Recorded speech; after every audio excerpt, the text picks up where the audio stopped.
Hi, my name is Jordan. I'm a grateful believer in Jesus Christ, and I struggle with anger, anxiety, and control. Welcome back to the Crosstalk Cafe, everyone. Today, we are taking a highly practical step. We are looking at exactly how to ask Jesus into our lives to be our higher power. Over our next 4 times together, we are going to look at 4 simple questions. But before we get into the Word of God, Chris, I was thinking about how so many of us spend years trying to quiet our stress, but we're still fueling our minds first thing in the morning with high-octane caffeine.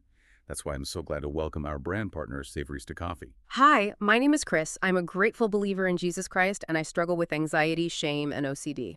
Oh, absolutely, Jordan. Savorista hits right at the heart of the recovery lifestyle. Their founder, Kate Brown, created craft decaf and half-calf coffee out of her own story of realizing caffeine was just amplifying her stress. Her whole focus is built on less hustle and more intention. Our listeners can go to savorista.com and enter the promo code PCBC to get 25% off. It really helps you pause and savor life instead of constantly running on high alert overdrive. And speaking of creating a calm space for mind and body, another major area where we need rest is getting actual restorative sleep. That's why we're also so grateful to welcome Cozy Earth to the cafe today. Yes, Cozy Earth completely redefines sleep comfort with their bedding and pajamas made from premium viscose from bamboo, which naturally wicks moisture to keep hot sleepers cool and dry all night long. Thousands of 5-star customer reviews call these sheets buttery soft, and they back everything with a 100-night sleep trial and a 10-year warranty. Our listeners can head over to CozyEarth.com and use that exact same promo code PCBC to get an exclusive 21% off any product. That is an incredible deal. Yeah. And because we earn a commission when you use our code PCBC at checkout for either of these brands, you're directly supporting the show and the ministry here at the cafe.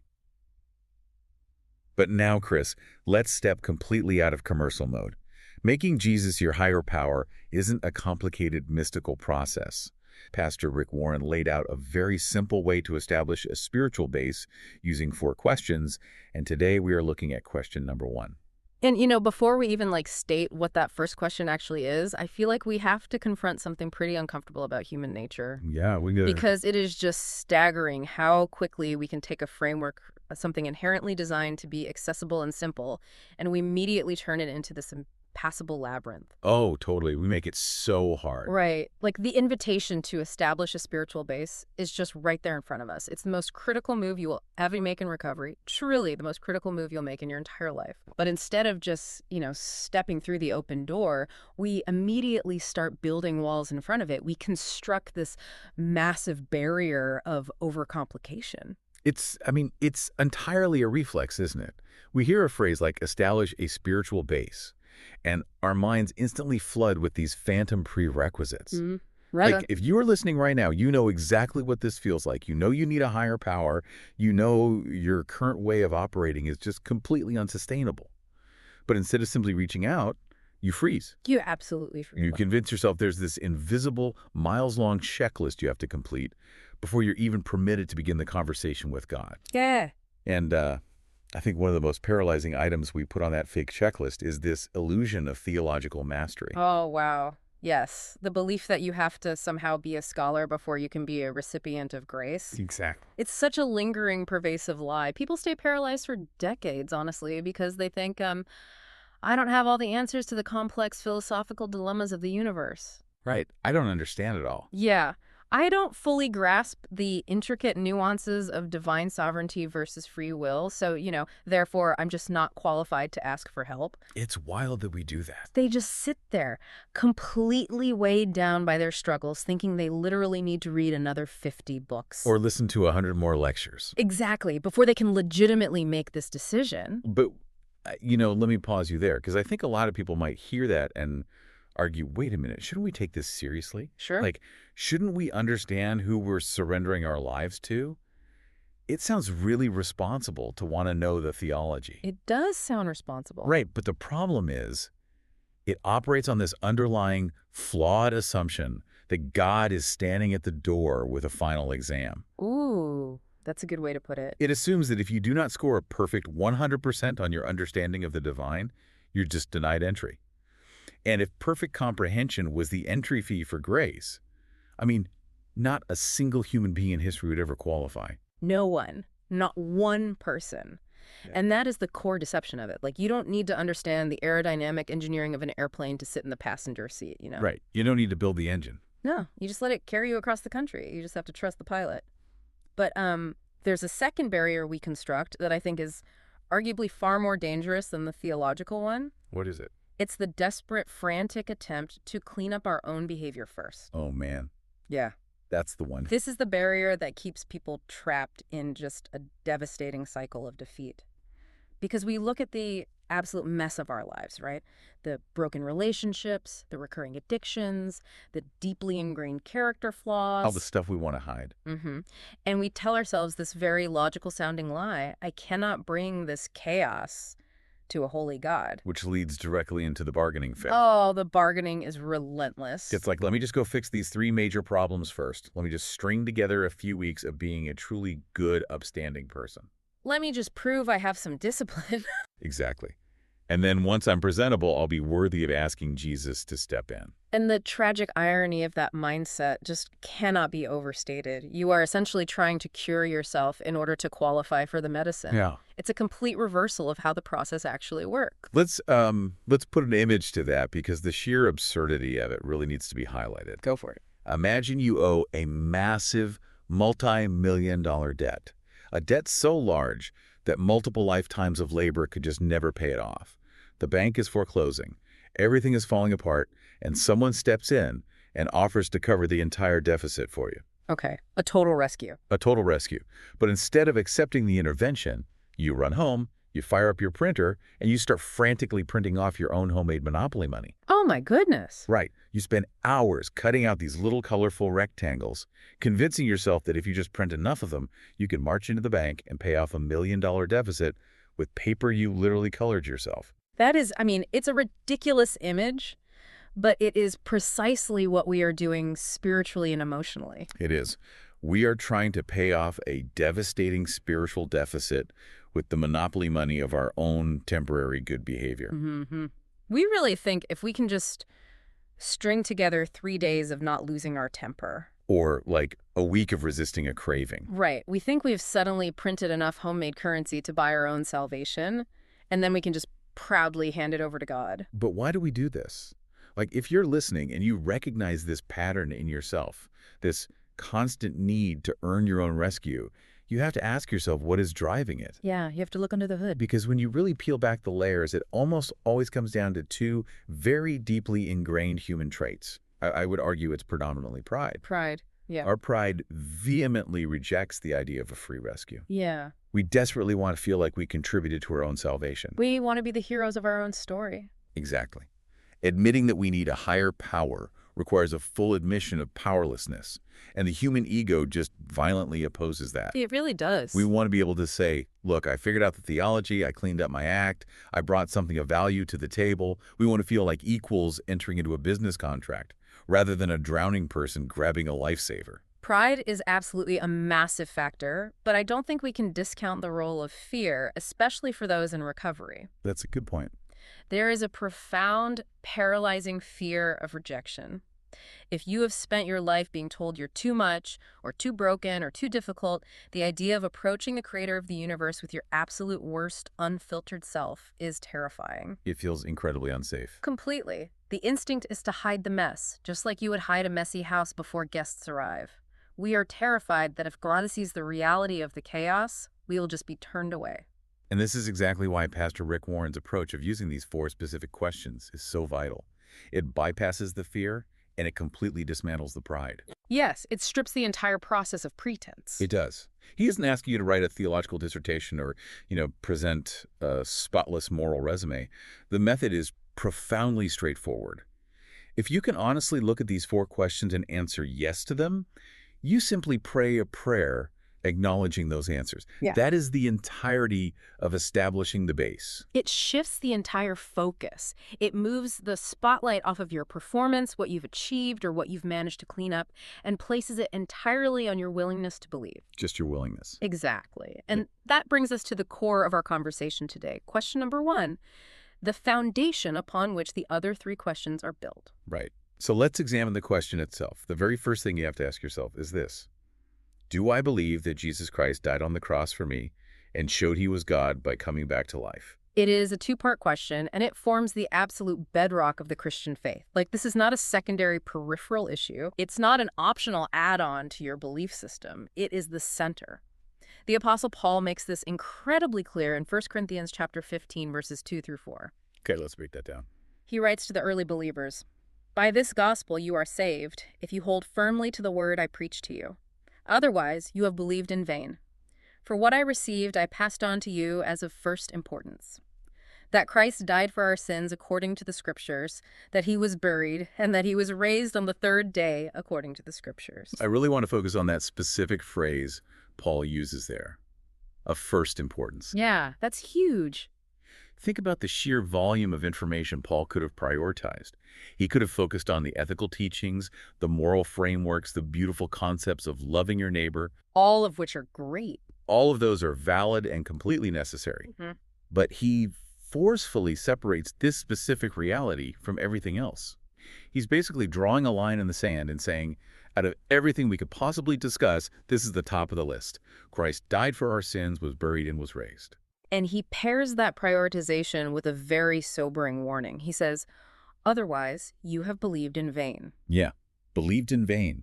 That phrase should prompt a serious internal audit for anyone listening. What does it actually look like to hold a belief in vain when it comes to the daily grind of recovery? To me, a belief held in vain is a structure with no load-bearing walls. Ooh, I like that. That's a hollow shell. From the outside, it might look entirely legitimate. You might have all the right vocabulary, you might attend the right gatherings, sing the right songs, and possess a genuine, earnest desire to be a kinder person. Sure. But if your internal belief system lacks this specific foundational reality, the literal death and the literal resurrection, then it just has no functional center. It lacks power. Exactly. Yeah. It is completely devoid of the actual authority required to intervene in your life.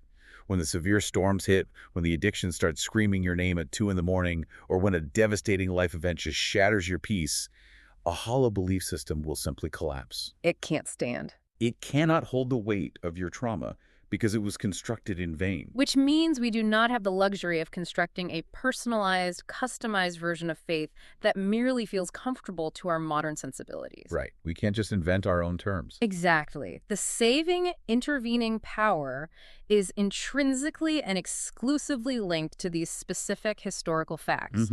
You cannot experience the functional power of Jesus as your higher power until you accept that he actually physically lived, that he willingly died for your specific flaws, and that he conquered a literal grave. But, let me push back on that a bit. Okay. Because I guarantee there are people listening right now who are wrestling heavily with this requirement. They're thinking, why does it have to be so fiercely literal? Why can't I just view the resurrection as a profoundly beautiful, inspiring metaphor? Right, like a symbol of rebirth. Exactly. In the context of recovery, the idea of new life emerging from the ashes of devastation is a very compelling concept. Someone might say, I struggle with the supernatural claims of a physical resurrection, but I absolutely love the poetic imagery of starting over. I can use that metaphor as motivation to stay sober or to manage my anxiety. Why isn't that metaphorical approach sufficient? Why draw the line there? Well, I completely understand the appeal of the metaphor because a metaphor is incredibly safe. Yeah. A metaphor demands nothing from you other than your passive appreciation. You can admire a beautiful story without it ever threatening your autonomy. That's very true. But here is the agonizing reality you discover when you are truly at the end of your rope. A metaphor cannot save you. No, it can't. A poetic concept of renewal does not possess the authority to reach into the depths of a panic attack and pull you out. Because a metaphor is just literature. Precisely. If the resurrection is merely a metaphor for personal growth, then the cross was just a meaningless, violent tragedy. Wow. Right. If he did not literally bodily rise from the dead, then he was just an inspiring teacher who got himself killed, and every claim he made about being God was a delusion. It falls apart entirely. It does. And if he is not God, he has absolutely no authority to forgive your past, and he certainly has no power to act as a higher power capable of restoring you to sanity today. You just cannot surrender your life and your daily struggles to a literary device. You need an active living authority. You need a living savior. You need someone who has functionally demonstrated that he possesses ultimate authority over life, death, and everything in between. The literalness of the event is the only thing that gives the faith its actual intervening power in your daily life. Which provides just a perfect bridge to how this theology actually intercepts our psychological realities. Because we are not just discussing ancient history here. We are talking about a mechanism that dismantles our daily dysfunction. Yes, it gets very practical very fast. Let's look at the first half of the question again. Do I believe that Jesus Christ died on the cross for me? When that shifts from a dry historical fact into a visceral personal reality, it entirely alters the way you process your deepest failures. Completely alters. I want to bring this directly into your world. How does this specific belief that he died for you personally intercept the daily agonizing loop of anxiety, shame, and OCD that you struggle with? Well, it intercepts it by violently disrupting the core lie that my mind constantly repeats to me. What's the lie? If you don't have OCD, it can be really hard to understand the sheer relentlessness of the internal narrative. My mind naturally fixates on a singular, cruel deception that I am uniquely defective. Uniquely defective. Yes. It is this isolating whisper that tells me everyone else might make normal mistakes, but my mistakes are catastrophic. Like you're in a category of your own. Exactly. My flaws are deeper, darker, and completely unforgivable. It builds a wall between you and the rest of humanity. It insists that the grace available to others could not possibly apply to your specific brand of brokenness. It is profoundly isolating, and shame thrives in that dark isolation. Shame does not just say you made a mistake, it says you are a mistake. That's a huge difference. And then the OCD component takes that shame and weaponizes it. It creates this crushing compulsion to fix the unfixable. It demands that I continually punish myself to somehow balance the cosmic scales for my perceived defects. Walk us through what that actually looks like, say, on a random Tuesday. How does that compulsion manifest in real time? Okay, so it's like carrying around a massive heavy ledger book in your mind. A ledger book, okay. Let's say I make a relatively minor error, I miscommunicate something at work, or maybe I'm a bit impatient with a friend. For a neurotypical person, the response might be a quick apology and a course correction. Right, move on with the day. But for me, the alarm bells are deafening. The ledger opens, and an enormous debt is recorded. My immediate internal response is, I am a fraud, I am toxic, and I must now carry the agonizing weight of this guilt to pay for what I have done. And how do you try to pay it? What does the payment look like? By starving myself of peace, by mentally berating myself for hours on end, by obsessively seeking reassurance from others, or, on the flip side, by withdrawing completely because I feel just too toxic to be around people. You're doing the punishment yourself. Yeah. I try to manufacture my own punishment because I believe that if I just suffer enough internally, the ledger will eventually balance. It's just a draining daily grind of self-inflicted misery. I think countless people listening are nodding their heads right now. That sheer weariness of self-punishment. Yeah. Waking up every single day feeling that you're already in severe moral debt and spending all your emotional energy just trying to prove you have a right to exist. Yes. It completely drains the life out of you. It leaves you entirely depleted. But, and here is where the mechanics of question 1 change the entire landscape. Tell me. Here is the monumental shift that happens when I honestly answer yes to the statement, I believe Jesus Christ died on the cross for me. When I accept that as a literal reality, I am making a radical acknowledgement about that internal ledger. What's the acknowledgement? I am acknowledging that the massive penalty for my sin, for my mistakes, for my deep-seated flaws has already been entirely paid. The transaction is complete. The ledger is cleared. Wow. It ceases to be an abstract theological concept and becomes a completed accounting reality. Exactly. The cross was not just a symbolic demonstration of divine love. It was an actual agonizing transaction. He absorbed the penalty. He paid the deficit. Yes. So when my shame flares up on a Tuesday afternoon and demands that I start punishing myself for a mistake, the literal truth of the cross stands as a concrete barrier against that lie. It blocks it. It does. I do not have to obsessively carry the weight of my guilt because the Savior willingly carried it on my behalf. Let's press into that because letting go of that guilt feels incredibly counterintuitive when you're so used to carrying it. What happens when you try to hold on to it? What are you actually saying when you insist on punishing yourself after answering yes to this question? Well, this is the realization that completely changed my perspective. Okay. If I continue to insist on punishing myself, if I continue to wallow in shame and self-hatred, I am no longer just struggling with OCD. What are you doing? I am engaging in profound arrogance. Arrogance. Yes. I am essentially looking at the brutal sacrifice of Jesus Christ, looking at what it cost him to clear my ledger and saying, that wasn't quite enough. Your sacrifice was good, but it didn't cover this specific flaw. I need to add my own internal suffering to make the payment complete. Wow. You're taking your homemade Monopoly money and trying to hand it to the bank after the multi-million-dollar debt has already been wiped out. Yes. It is nothing but pride. Believing that he died for me is the ultimate functional antidote to shame because it replaces my frantic, arrogant efforts to pay my own debt with the humble, quiet acceptance that the debt is already paid by someone vastly more qualified. It's done. It allows me to close that exhausting internal ledger and simply step into the reality of grace. That is a staggering application of the first half of the question. It deals completely with the penalty of our past and the shame of our present. But the two halves of the question are intrinsically linked. They absolutely are. The first half clears the deficit, but the second half establishes the authority for the future. Right. The question asks, do you believe he died for you and he showed he was God by coming back to life? Just as the cross dismantles the mechanics of your shame, the resurrection fundamentally dismantles my desperate need for control. I really want to dissect this because the need for control is the silent engine behind so much anxiety and anger. We often treat anger as a standalone problem, but it rarely is. Rarely. So how does the reality of a literal resurrection directly confront your daily struggles with control? It confronts it by exposing the absolute absurdity of my illusion of control. Illusion. Okay. Right. When I drill down past the surface of my anger, past the physical symptoms of my anxiety, I always find the exact same culprit hiding at the root. It is a quiet, deeply subconscious belief that I am entirely responsible for managing the universe around me. Wow. I operate under this terrifying delusion that I have to act as my own higher power. And what does that look like practically? What are you trying to manage? Oh, everything. Literally everything. I feel this immense crushing burden to manage outcomes, to manipulate circumstances, to manage other people's perceptions of me, and to ensure that every variable goes according to my very specific, highly curated plan. Give me an example. Well, if I'm planning a family event, I'm not just participating, I am aggressively managing everyone's mood and schedule. Okay, yes. If I'm working on a project, I am obsessing over every potential point of failure. Because the underlying assumption is that if you take your hands off the wheel for even a second, catastrophic chaos will immediately take over. Precisely. The anxiety I feel on a daily basis is simply the agonizing dread that I might lose control.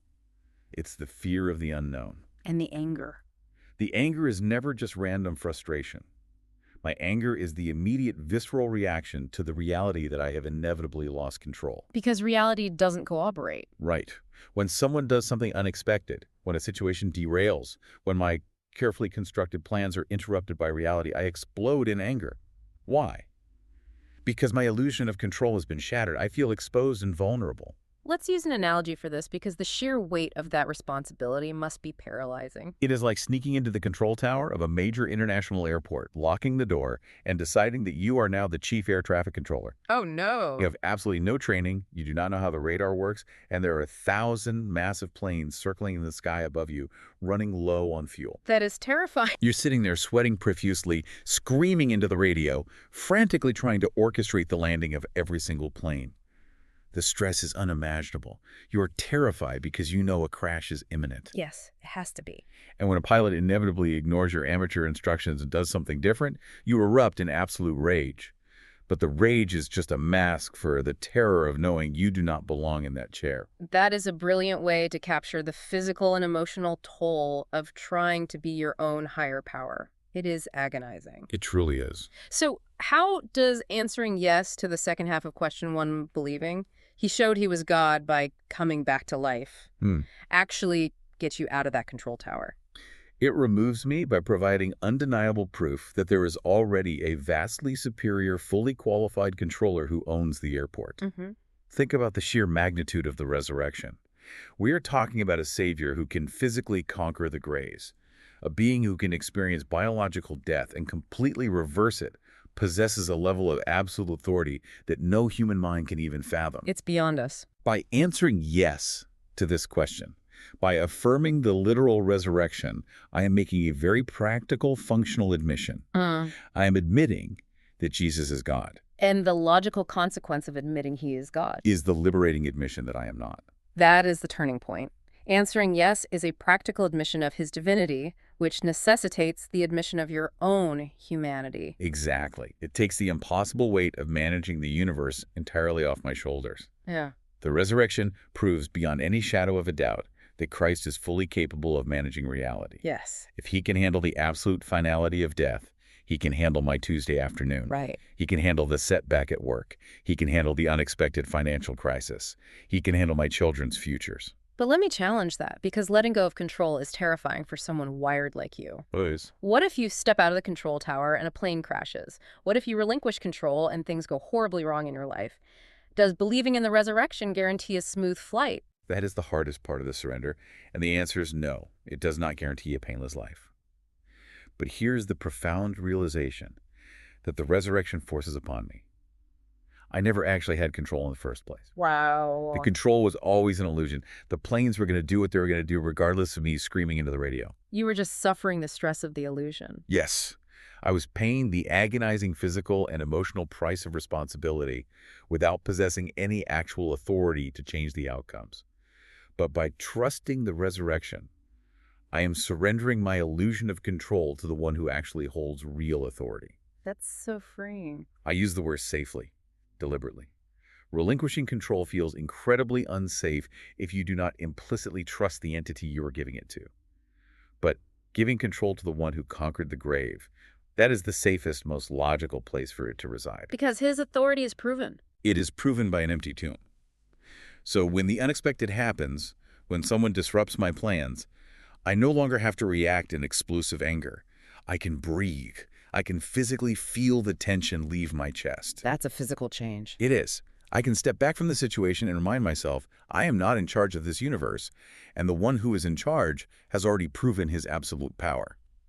It completely neutralizes the panic. It is truly fascinating how comprehensively these two halves of a single question address the entirety of the human condition. It really is. It is not just theology. It is practical psychology anchored in divine reality.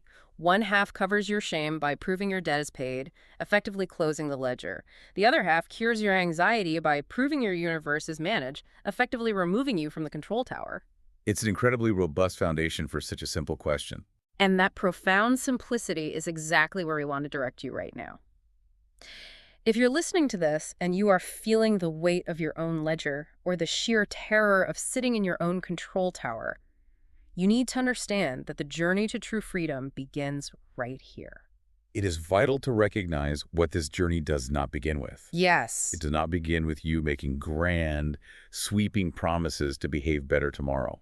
It does not start with you writing a new set of restrictive rules for yourself or vowing through gritted teeth to never make another mistake. No, we've already established that trying to clean yourself up first with monopoly money is a barrier, not a pathway. The journey starts with a simple, honest confession of belief in this one foundational reality. This is the starting line. That is why we want to strongly encourage everyone listening to take some very intentional quiet time today to just sit with this single question. Do not rush past it. Don't rush it. We live in a culture that wants to skip to the 10-step action plan. But this is the most important action step you can take. Ask yourself, quietly and honestly, stripping away all the pretense. Do you believe he died for you? Do you believe he conquered the grave to prove he is the Son of God? If you can look at that question and answer yes, Yeah. you need to realize that you are already laying the foundation for a completely new existence. The groundwork is actively being set in your life. So don't wait. Do not let the old familiar patterns of overcomplication convince you to wait. Do not wait until you feel spiritually perfect to accept his grace. Do not wait until your life is neatly organized and all your relational conflicts are resolved. Just come as you are. Acknowledge his sacrifice right now, exactly in the midst of your current mess. Recognize his authority right now while you still feel completely out of control. Prepare your heart today, right where you are, to make him the ultimate higher power of your life. It is an open invitation to simply believe. And when you believe, you allow the functional power of that belief to begin the heavy lifting of transformation from the inside out. As we wrap up our time together today at the cafe, we want to leave you with one final thought to ponder on your own.